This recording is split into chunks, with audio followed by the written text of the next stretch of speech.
Bizdə Əhl-i Beyt baxışı fərqlidir. Bəs Hüseyn Yeziddən əfsəl idimi? Və belə bir sual gəldi. Kərbəla hadisəsində günahlar kimlərdir, yaxud kimdir? Salam aleyküm şeyx. Və aleykum salam və rəhmətullah və bərəkət. Allah sizə bərəkət versin. Sağ olun. Sağ olun. Bugünkü sual cavabı istəyərdik ki, Məhərrəm ayı barədə edək. Bəli. İlk öncə öyrənmək istəyirik ki, Məhərrəm ayı nədir və niyə bu adla adlanır? Bismillahirrahmanirrahim. Elhamdülillahi və salatu və salamu alə mən lə nəbiyyə bədə əmmə bə'd. Selamun aleyküm və rəhmətullah və bərəkət. Aleyküm salam. Bu Məhərrəmli ümumiyyətlə bəli ayın adıdır. Və o hicri tarixinə fikir versək 12 aydan ibarətdir. İl, bir il. Və Məhərrəmli birinci aydır. Yəni başqa mənada desək, Məhərrəmli girişi yeni ilin girişidir. Yeni ilin girişidir. Və birinci aydır və Məhərrəm ay adi aylar kimidir, başqa aylar kimidir. Nəsə bir xüsusiyyəti və s. başqa aylar kimidir. Sadəcə Aşura günü var. Aşura günü bu ayı fəzilətləndirir. Və Peyğəmbər sallallahu əleyhi və səlləm bu ayda orucu çox tutardı günlərin. Çox günlərin oruç tutardı. Və salam bu kimi. Nəsə qeyri-adi başqa nəsə İslamda, Quranda, sünnədə, Peyğəmbər sallallahu əleyhi və səlləm səhih hədislərində nəsə qeyri-adi bir şey yoxdur bu ayda. Bəli. Həmçinin soruşulur ki, bu ay İslam aləmində, xüsusən sələflərin qatında necə dəyərləndirilir, necə istifadə olunur bu ayda? Bu ay adi aylar kimidir. Sadəcə yeni il başlanğıcıdır. Bu ayla başlayır. Və təbii ki, insan daima belə münasibətlərdə papağını qoyub qabağına fikirləşir. Özünü hesaba çəkir. Deyir ki, bax, keçmiş il bitdi, təzə il gəldi. Mən nə səhvlər eləmişəm, nə düz eləmişəm. Səhvlər eləmişəmsə dəyişiliyim, tövbə eləyim. Düz eləmişəmsə o əməlləri daha da artırım. Özünü hesaba çəksin. Xüsusən belə münasibətlərdə. Bu kimi. Vəssalam. Həmçinin belə başa düşülür ki, bu aya matəm ayı demək doğru deyil. Ümumiyyətlə İslamda belə ay yoxdur ki, hansı ay matəm ayı olsun. Yoxdur belə şey İslamda. Nə Quranda, nə sünnədə belə şey gəlməyib. Bu Məhərrəmlə bilirsiniz, Məhərrəmlə bağlı bu hadisələr ki var, bunlar əsas din kamil olandan sonra baş verib. Yəni bu dinlə heç bir əlaqəsi yoxdur. Din nə idi? Din Peyğəmbər sallallahu əleyhi və səlləm vaxtında din o idi. Ona görə Allah Taala buyurur ki, xüsusən Peyğəmbər sallallahu əleyhi və səlləm həcc elədi və s. Allah Taala buyurdu ki, "El-yevm ekmeltu lekum dinakum." El-ayə. Yəni bu gün sənin dinini tamamladım. Və ona görə dinimiz kamildir. Və bu ayənin mənası nədir? Bu ayənin mənası odur ki, əlavəyə ehtiyac yoxdur. Və bu ayə Peyğəmbər sallallahu əleyhi və səlləm həyatının sonuna yaxın axırıncı ayələrdən biridir. Və nə sonradan baş verib, o dinlə əlaqəli deyil. Ola bilər siyasi məsələlərdir və s. amma dinlə əlaqəli deyil. Biz əgər dindən danışırıqsa, din budur. Vəssalam.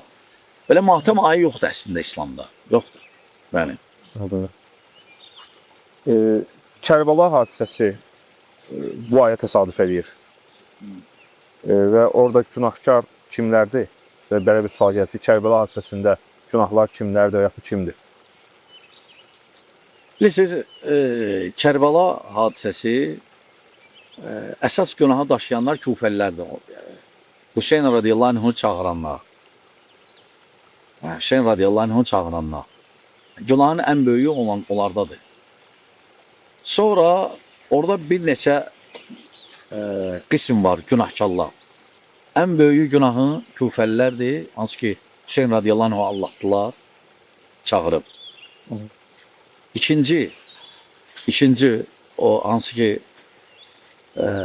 Hüseynlə radiyallahu anh'la döyüşən qoşun Yezidin qoşunu, hakimiyyət qoşunu onlardı, onların başçıları. Və təbii ki, üçüncü qism, təbii ki, Yezidin də payı var orada. Günahkar olmasında, bəli. Həmçinin bu mövzuya toxundu. Sualların içində var ki, bu səbəblə Yezidə lənət oxumaq olar. Bilirsiniz, belə şey yoxdur, Yezidə lənət İslamda. Nə ki Yezidə? Yəni, İslamda gördünüz ki, Peyğəmbər sallallahu aleyhi ve sellem kiməsə lənət eləyib. Var ki, bəzi kafirlərə istisna və ümumən Peyğəmbər sallallahu aleyhi ve sellem lənəti ümumi olur. Məsələn, içki içənlərə, məsələn, başqa əməl böyük günah sahiblərini ümumən lənət deyil. Amma fərdi şəkildə lənət gəlməyib, yox. Lənət gəlməyib. Fərdi şəkildə hansısa bir müsəlmanı lənətləmək, özdə bunu adəti çevirmək. Bəzi Allah'ın zikirlərin yerinə onu qeyd eləmək. Belə şey yoxdur İslamda. Bəli. Həmçinin Yezid rəhbər kimi bu hadisəyə görə məsuliyyət daşıyırmı? Əlbəttə, Yezid daşıyır, əlbəttə. Yezid daşıyır. Lakin, bilirsiniz nə var? Yezid o vaxt hakim idi axı. Hakim idi. Və Allah Subhanahu taala necə deyir? Tilka ummetun qad xalat. Yəni onlar bir qövm idi. Onlar keçdilər. Allah Taala sonra deyir ki, həmin ayədə Allah Taala onlar barədə sizdən soruşmayacaq. Yəni nələrsə olub, nə ki Kərbala, başqa hadisələrdə. Qabaq, sonra onlar barədə bizdən soruşmayacaqlar. Biz onlar barədə məsuliyyətli deyilik. Yəni xüsusən də Qurani-Kərimə fikir verəndə Peyğəmbər sallallahu əleyhi və səlləm səhih hədislərinə orada hər kəs öz gününə narahat olacaq. Özün fikirləşəcək. Hətta ana öz uşağından uzaqlaşacaq ki, mənim əməllərim özümə. Hətta peyğəmbərlər. Ona görə bilirsiniz, biz qiymət vermək üçün ümumi baxmaq lazımdır. Dar çərçivədə yox, bir dənə hadisəni götürüb onun üzərində dayanmaq. Biz baxırıq qiyamətə, biz baxırıq ümumən dinə, peyğəmbərimizə, o necə münasibət qururdu. Ondan sonra öyrənib və düzgün addım atırıq. Düzgün baxışla baxırıq.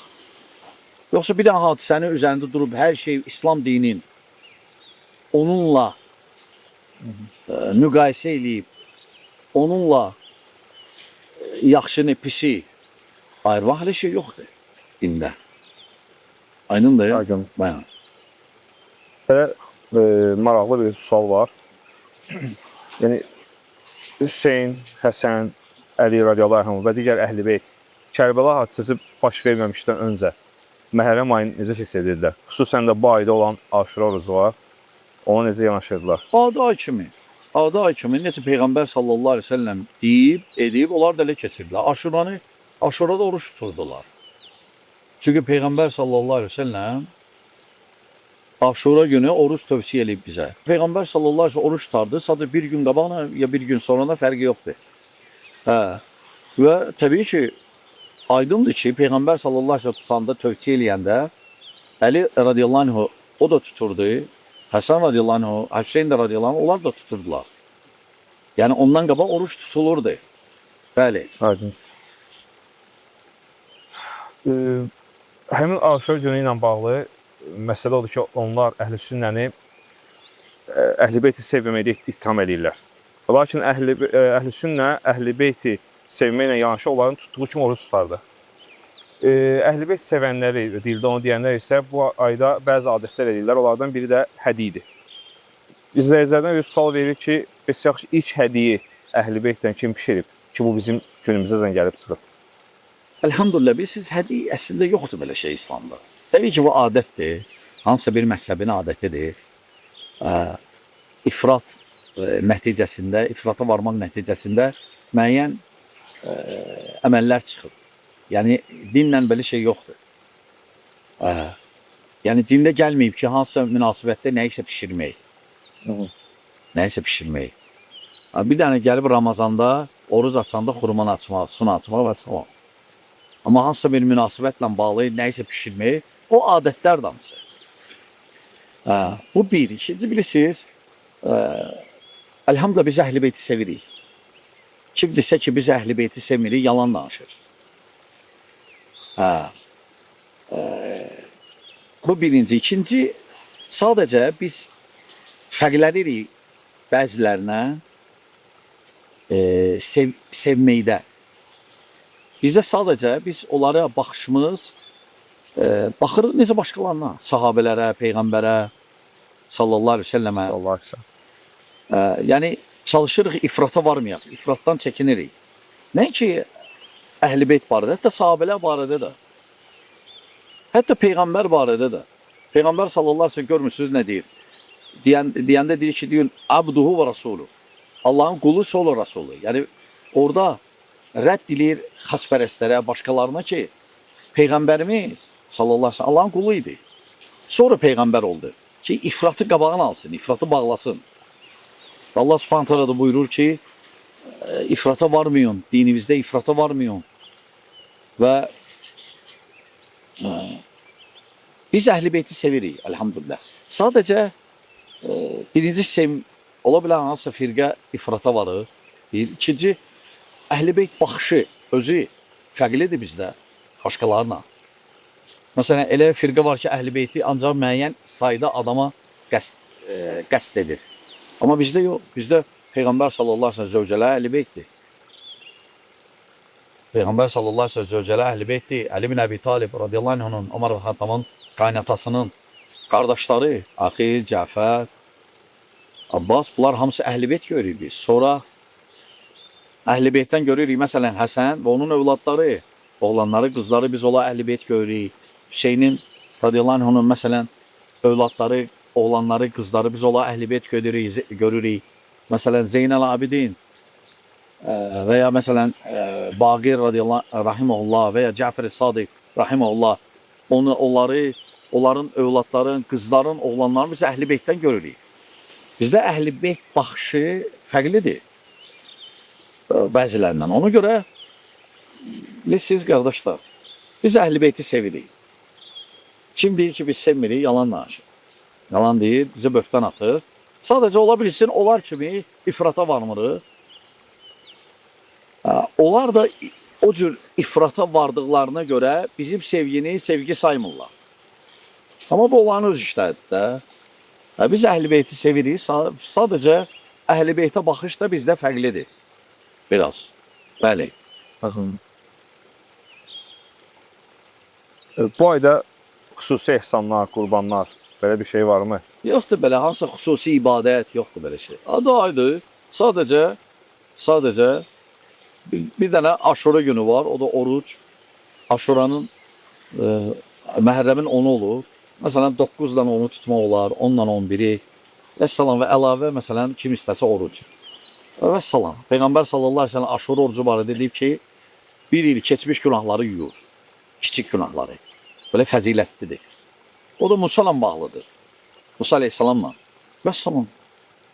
Nəsə qeyri-adi bu ayda ibadət. Belə şey yoxdur yəni müsəlmanlarda. Sadəcə ola bilər idi İslamda hansısa bir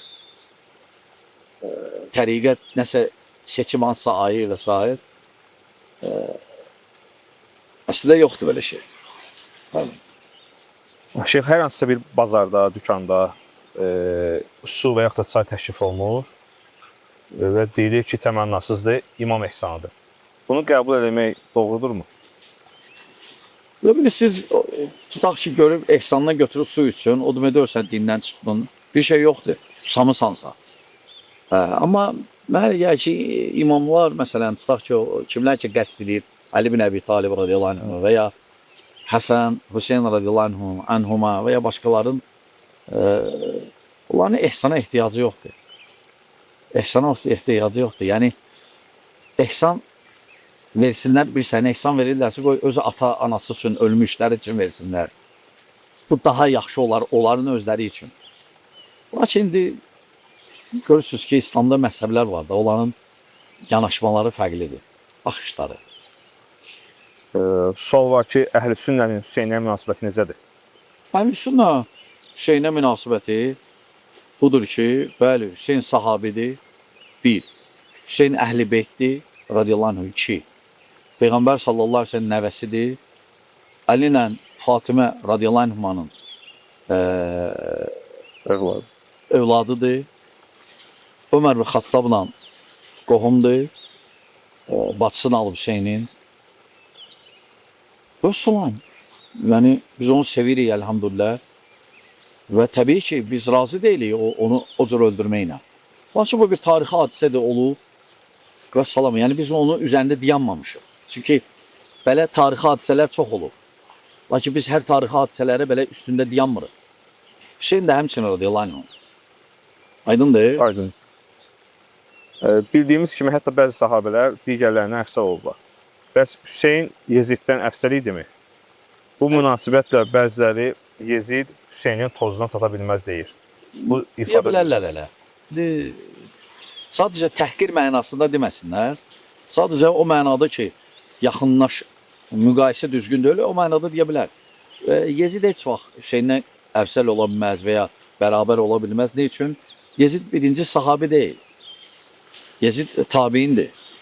Tabiin heç vaxt sahabədən üstün ola bilməz. Və ümumiyyətlə belə müqayisə eləmək düzgün deyil.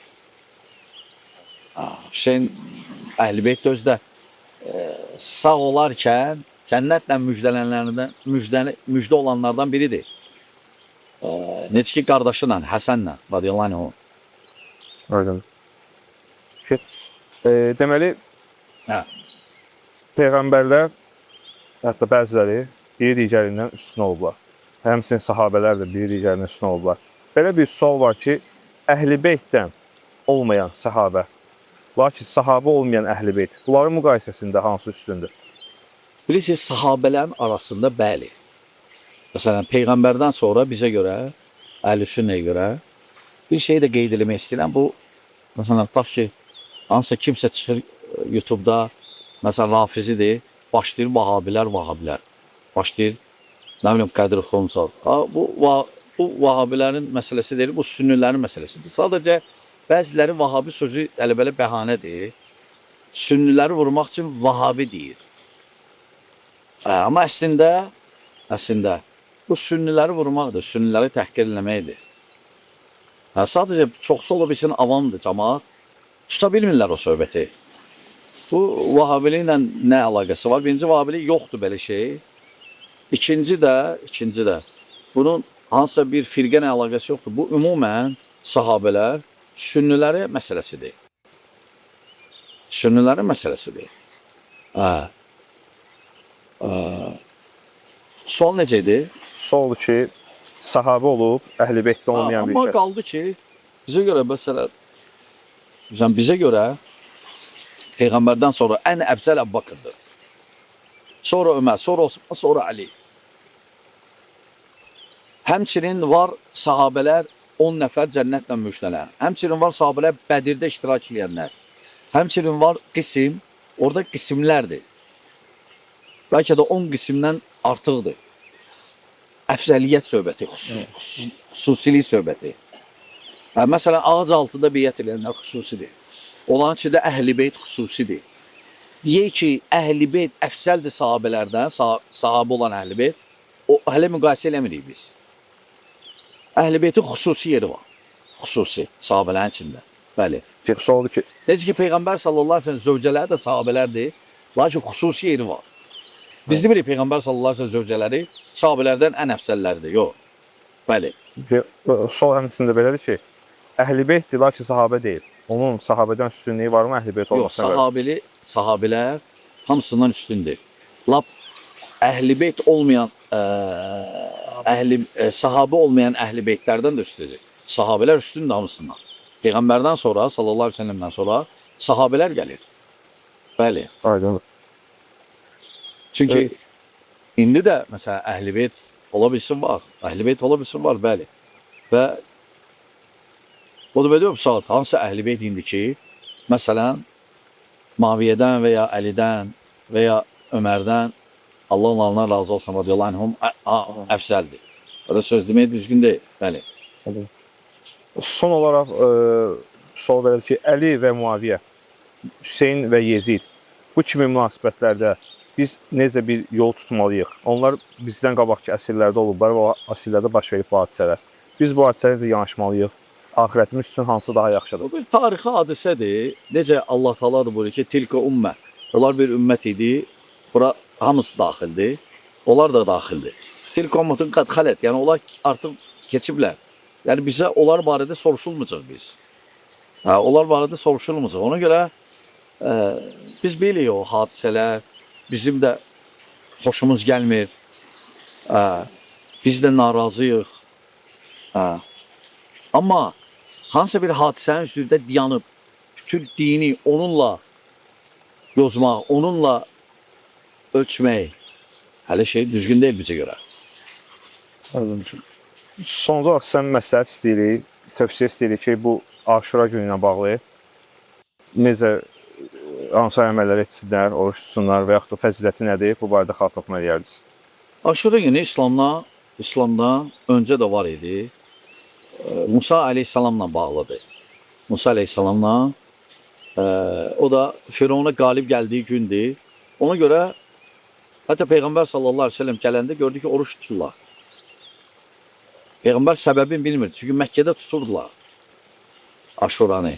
Sonra Mədinəyə gələndə gördüm tuturlar Mədinədə, səbəbini soruşdu ondan. Yahudilər tuturdu özü də. Yahudilər.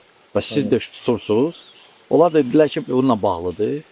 Dedi ki, biz daha haqlıyıq. Musa əleyhissalama nisbətini və özümüzü. Və əmr etdi ki, biz də tutaq sadəcə bir gün qabaqla ya bir gün sonrana. Ki, oxşamayaq. Vəssalam. Yəni, bununla bağlıdır. Biz də davam edirik onu. Vəssalam. Hansı daha yaxşıdır? Bir gün qabaq, bir gün sonra yoxsa 3 gün?